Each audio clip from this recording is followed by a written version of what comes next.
Hello friends, welcome back to my channel NET SET preparation with my NET SET diary. और देखो, शुरू में थोड़ा सा वीडियो ब्लर हो सकता है हल्का सा, लेकिन वो एक दो मिनट के बाद, एक दो सेकंड के बाद ठीक हो जाता है। ठीक है, तो अगर थोड़ा सा वीडियो किसी किसी वीडियो में स्टार्टिंग में ब्लर हो रहा है, तो आप शॉर्ट नोट में भी मैं सेम नोट्स डालती हूँ, तो आप वहाँ से जाकर आप मेरे नोट्स को देख सकते हैं। ठीक है, बाकी तो मैं एक एक जो लाइन है उसको खुद से बोलती भी हूँ, समझाती भी हूँ, तो वो आप समझ भी सकते हैं, लिख नोट डाउन कर सकते हैं। ठीक है, तो आज हम पढ़ेंगे स्टमक के बारे में। ठीक है, उससे पहले मैं आपको दो इंस्फिंक्टर बता देती हूँ कौन कौन से होते हैं। ईसोफेगस और स्टमक के बीच में दो इंस्फिंक्टर होते हैं। एक तो होता है ईसोफेगस, ये हमारा है ईसोफेगस, और ये हमारा है स्टमक। ठीक है, इसके ऊपर हमारी क्या है, ओरल कैविटी है, ओरल कैविटी। तो जो स्टमक और ईसोफेगस के बीच होता है, इंस्फिंक्टर होता है, उसको हम कहते हैं कार्डियक इंस्फिंक्टर। क्या बोलते हैं? Cardiac sphincter. और ये हमारे कंट्रोल में नहीं होता, इसीलिए इसमें कौन सी मसल यूज़ हुई है? इनवॉल्यूंटरी मसल यूज़ हुई है। इनको बनाने में कौन सी मसल यूज़ हुई है? इनवॉल्यूंटरी। और ईसोफेगस, ईसोफेजियल इंस्फिंक्टर जो होता है वो हमारा ईसोफेगस और ओरल कैविटी के बीच में, जैसे कि यहाँ से खाना खाया, अब वो वापस नाक में या मुंह में दोबारा वापस ना चला जाए, तो यहाँ पर ये इंस्फिंक्टर होता है, इसको हम कहते हैं ईसोफेजियल इंस्फिंक्टर। क्या बोलते हैं? Oesophageal sphincter. ठीक है, ये हमारा वॉल्यूंटरी होता है, थोड़ा बहुत हमारे कंट्रोल में होता है ये। ठीक है, इसमें इसीलिए वॉल्यूंटरी मसल होती हैं। ठीक है, ये आपको समझ आ गया। अब हम पढ़ेंगे स्टमक। जो भी मैं चीज़ पढ़ा रही हूँ, अगर आपको समझ ना आए तो बेटा ये लाइव क्लास नहीं है। आप जो जो कुछ भी समझ नहीं आ रहा है वो आप मुझे कमेंट सेक्शन में कमेंट करके पूछ सकते हैं। जो भी चीज़ समझ में नहीं आ रही है या फिर कुछ अगर मेरे से गलती हो रही है तो वो भी आप मुझे बता सकते हैं, मुझे कोई प्रॉब्लम नहीं है। ठीक है, ये हमारा स्टमक आज हम पढ़ेंगे। स्टमक कैसा होता है? हमारा जे शेप्ड ऑर्गन होता है। स्टमक कैसा होता है? जे शेप्ड ऑर्गन। ठीक है, और हॉलो मस्कुलर ऑर्गन। हॉलो मतलब कि खाली होता है और मसल्स का बना होता है।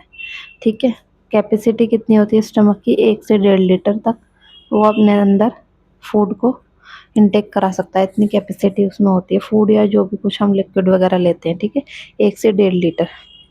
पीएच कितना होता है उसका? 1.5 से 3.5, 1.5 से 3.5 पीएच। और ये कैसा होता है? इसीलिए एसिडिक इन नेचर। लोकेशन क्या होती है स्टमक की? Left hypochondrial region. अभी मैं आगे आपको डायग्राम में बताऊंगी कि ये कहाँ कहाँ पर लोकेट करता है।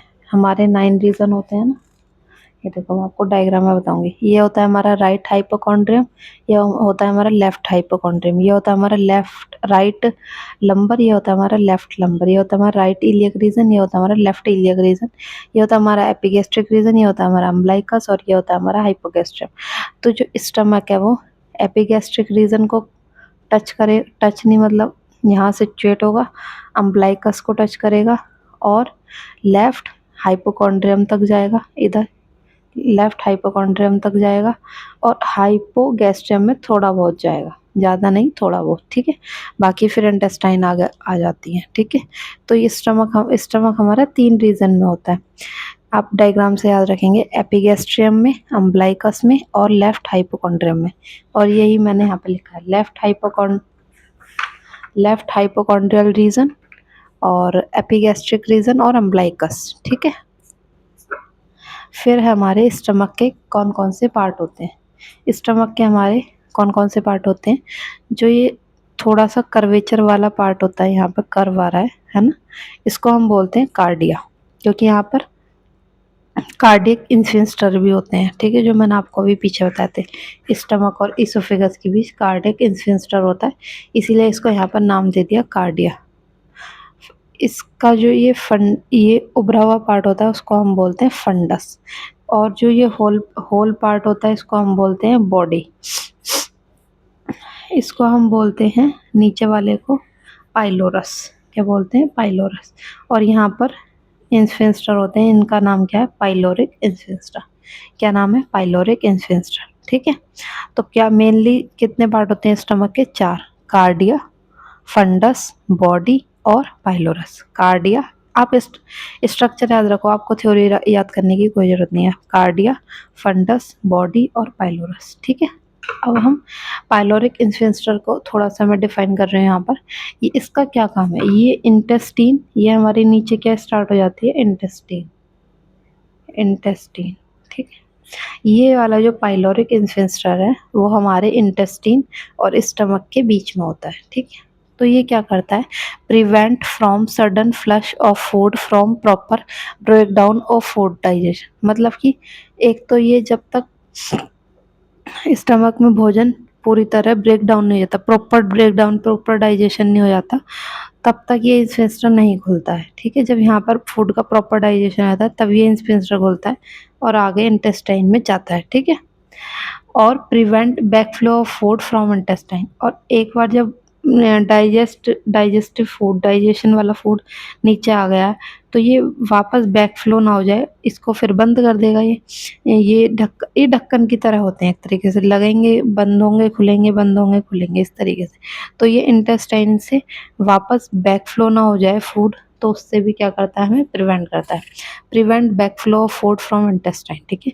फूड डाइजेशन में कितना टाइम लगता है? 2 से 4 घंटे। फूड के डाइजेशन में कितना टाइम लगता है स्टमक में? मतलब खाना कितने देर तक रहता है? 2 से 4 घंटे तक, ठीक है। ये समझ आ गया ना? तो pyloric sphincter prevent from sudden flush of food from proper break down. ऐसा ना हो कि स्टमक में खाना आया तुरंत नीचे चला गया, उसका प्रॉपर डाइजेशन होना चाहिए। यहाँ पर तोड़ेगा जो हमारा हाइड्रोक्लोरिक एसिड होता है, बहुत सारे एंजाइम जूसेस होते हैं वो यहाँ पर डाइजेशन करते हैं प्रॉपर। ऐसा ना हो खाना आया नीचे चला गया इंटेस्टाइन में। तो यहाँ पर प्रॉपर डाइजेशन होगा पहले, उसके बाद ही पाइलोरिक इन्फेस्टर ओपन होगा, देन इंटेस्टाइन में फूड जाएगा, ठीक है। अब है हमारा 2 कर्वेचर होते हैं स्टमक में, 2 कर्वेचर होते हैं। एक ये वाला लेस कर्वेचर, इसको हम कहते हैं लेसर कर्वेचर। और ये आपको दिख रहा है कर्व, बड़ा कर्व है, तो इसको हम बोलते हैं ग्रेटर कर्वेचर, ठीक है। ये आप याद रखेंगे। 2 तरह के कर्व होते हैं, एक राइट लेसर कर्वेचर, राइट में लेसर कर्वेचर, लेफ्ट में ग्रेटर कर्वेचर, ठीक है। Cell enzyme acid in stomach, ये हम आपको बताएंगे अभी, ठीक है। मेनली डाइजेशन, ये क्वेश्चन भी पूछा जाता है इस पर। Mainly digestion takes place in stomach.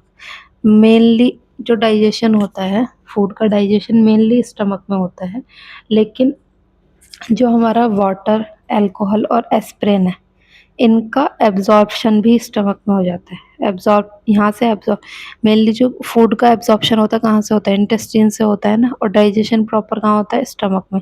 लेकिन जो कुछ चीज़ें हैं, वाटर, अल्कोहल और एस्प्रिन, इनका एब्जॉर्प्शन भी यहीं से हो जाता है, स्टमक से, ठीक है। अब आगे हम पढ़ेंगे in stomach cell present digestive system plus acid secretion. यानी कि जो स्टमक होता है उसमें कौन कौन सी सेल प्रेजेंट होती हैं, ठीक है। तो कौन कौन सी सेल प्रेजेंट होती हैं? म्यूसिन सेल, जिनको हम म्यूकस सेल भी कहते हैं, पैराइटल सेल और चीफ सेल। और एक होती है हमारी एंडोक्राइनल सेल, जिसमें 3 होती हैं, G cell, D cell, E cell. ये आपको याद रखना है, ठीक है। स्टमक में कौन कौन सी सेल प्रेजेंट होती है?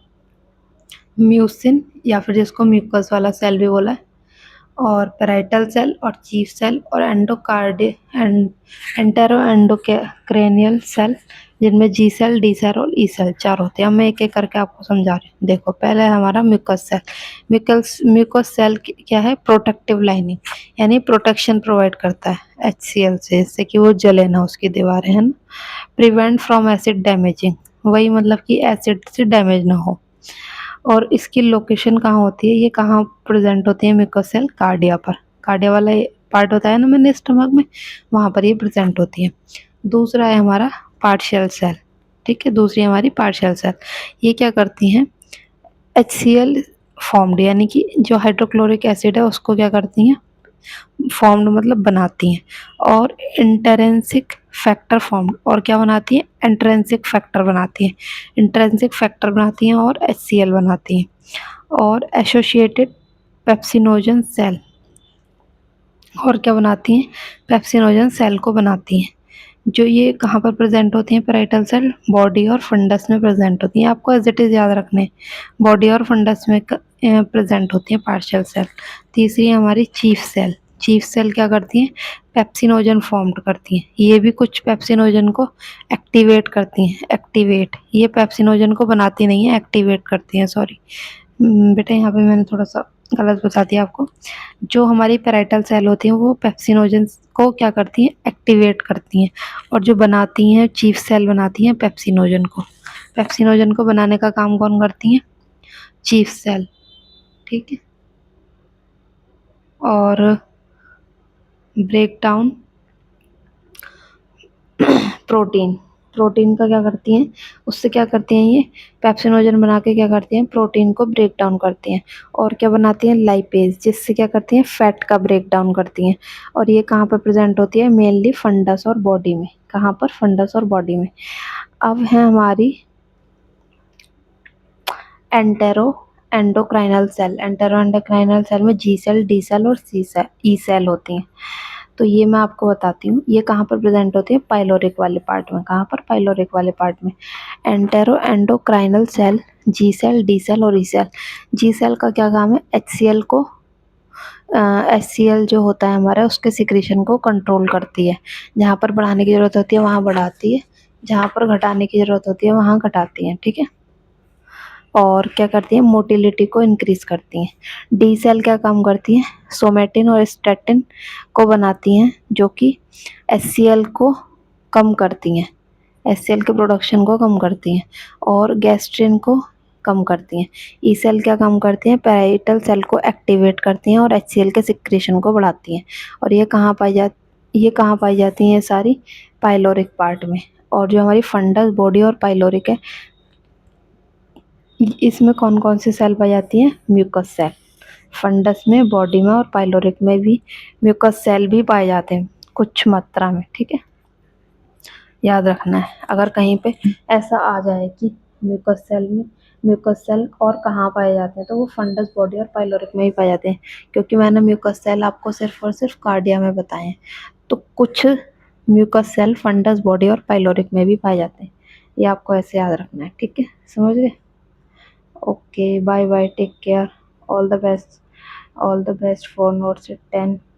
अगर आपको कुछ समझना है तो आप मुझे पूछ लेना। और मैं आपको एक चीज़ और बता देती हूँ, जो ये हमारा स्टमक की सेल है, जो मैंने आपको पहले बताई थी कि वो पूरे ही GI ट्रैक्ट में 4 प्रकार की सेल से बना होता है ना। ये जो सेल है, ये एक तरीके से किसके अकॉर्डिंग है, सिक्रेशन के अकॉर्डिंग है ना, कि कौन क्या चीज़ सिक्रेट करता है। जूस के, कौन कौन सा जूस बना रहा है, कौन पेप्सिनोजन बना रहा है, कौन लाइपेज बना रहा है, कौन HCl परफॉर्म कर रहा है, इंट्रिंसिक फैक्टर परफॉर्म कर रहा है। तो इसके आधार पर ये डिवीज़न है। ठीक है, इसके आधार पर ये डिवीज़न है। अगर क्वेश्चन आएगा तो इसको लेकर आएगा, वरना तो उसको आप कंफ्यूज नहीं होंगे कि ये, कि हमने तो सेल वो वाली पढ़ी थी, म्यूकोसा, सब म्यूकोसा है ना, सिरोसा, ये 4 जो पढ़ी थी हमने, पीछे पढ़ाई थी आपको। तो आप कंफ्यूज मत होना कि हमने वो वाली सेल पढ़ी थी। ये भी इन सेल से भी मिलकर बना है, लेकिन इसमें जो सेल से मिलकर बना है, ये सिक्रीशन के अकॉर्डिंग है। ठीक है, समझ गए। मैं आपको दिखा देती हूँ, आपको याद हो जाएगा। ये रही म्यूकोसा, सब म्यूकोसा, मस्कुलरिस, प्रोप्रिया, एडवेंशिया या सिरोसा, ये पूरे GI ट्रैक्ट में होती हैं। ठीक है, स्टमक में ये डिफरेंट टाइप ऑफ सेल भी होती हैं, जो कि सिक्रेशन के अकॉर्डिंग है। ठीक है, कि कौन क्या चीज़ सिक्रेट कर रहा है, कौन क्या चीज़ बना रहा है, कितना बना रहा है, कौन कम करवा रहा है, कौन फैट को ब्रेक डाउन करा रहा है, कौन उसको प्रोटीन को ब्रेक डाउन करा रहा है। ये उसके अकॉर्डिंग सेल है, 4 प्रकार की। Mucus cell, parietal cell, chief cell और एंटेरो एंडोक्राइनल सेल, जिसमें जी सेल, डी सेल और ई सेल है। म्यूकस सेल प्रोटेक्शन का काम करता है और एसिड से डैमेज होने से बचाता है। और ये कहाँ प्रेजेंट होती है, कार्डिया में। लेकिन कुछ सेल फंडस, बॉडी और पाइलोरिक में भी प्रेजेंट होती है। पैराइटल सेल HCl परफॉर्म करता है, इंट्रिंसिक फैक्टर परफॉर्म करता है और पेप्सिनोजन को एक्टिवेट करता है। और ये कहाँ प्रेजेंट होती है, बॉडी और फंडस में। चीफ सेल पेप्सिनोजन को बनाता है, जो कि प्रोटीन को ब्रेक डाउन करता है। लाइपेज जो होता है वो फैट का ब्रेक डाउन करता है, और ये फंडस और बॉडी में प्रेजेंट होती है, ठीक है, इनएक्टिवेट फॉर्म में। यहाँ पर जो पेप्सिनोजन है वो इनएक्टिवेट फॉर्म में प्रेजेंट होता है, और जहाँ एक्टिवेट होता है, कहाँ जाकर एक्टिवेट होता है, ये पैराइटल सेल। एक्टिवेट कौन करता है इसको? पैराइटल सेल, ठीक है। G cell, D cell, E cell. G cell जो होते हैं एचसीएल के सिक्रेशन को बढ़ाती हैं और गैस्ट्रिक मोटिलिटी को भी बढ़ाती हैं, और जो डी सेल है वो एचसीएल की प्रोडक्शन को कम करती हैं और गैस्ट्रिन को कम करती हैं, ठीक है। और पैराइटल सेल एक्टिवेट होती हैं एचसीएल के सिक्रेशन को कंट्रोल करती हैं, ठीक है। इस तरीके से ये एचसीएल के प्रोडक्शन को, जैसा खाना आया, जितना खाना आया उसी के अकॉर्डिंग मतलब एचसीएल बनाती है, और ये सेल वहाँ वहाँ प्रेजेंट होती हैं, और जितना खाना खाते हैं या फिर कुछ भी चीज़ खाते हैं उसके अकॉर्डिंग हमारा एचसीएल का प्रोडक्शन कराती है, ठीक है। तो ये था आज का हमारा टॉपिक स्टमक। कल मैं आपको थोड़ा सा इसी के बारे में आगे पढ़ाऊंगी, लेयर्स ऑफ स्टमक। तो आप तब तक आराम से पढ़िए, और मैं शॉर्ट वीडियोस इसलिए पढ़ा बनाती हूँ 15-15 मिनट की, जिससे कि आप अच्छे से पढ़ पाएँ, क्योंकि लॉन्ग वीडियो में भी इंसान बोर हो जाता है। लेकिन आपको, ये मैंने आपके लिए ही करा है, वरना देखो अगर आप नर्सिंग ऑफिसर बनने जा रहे हैं तो आपके अंदर बहुत पेशेंस होना चाहिए। आप ये मत सोचिए कि हम 15 मिनट का वीडियो देखेंगे या फिर 20 मिनट पढ़ेंगे या 10 मिनट पढ़ेंगे। अगर आप नर्सिंग ऑफिसर बनने जा रहे हैं तो आपको पढ़ने की भी कैपेसिटी कम से कम लगातार 3-4 घंटे की होनी चाहिए, ठीक है। तो मिलते हैं अगली वीडियो में, तब तक के लिए bye bye, good night, take care.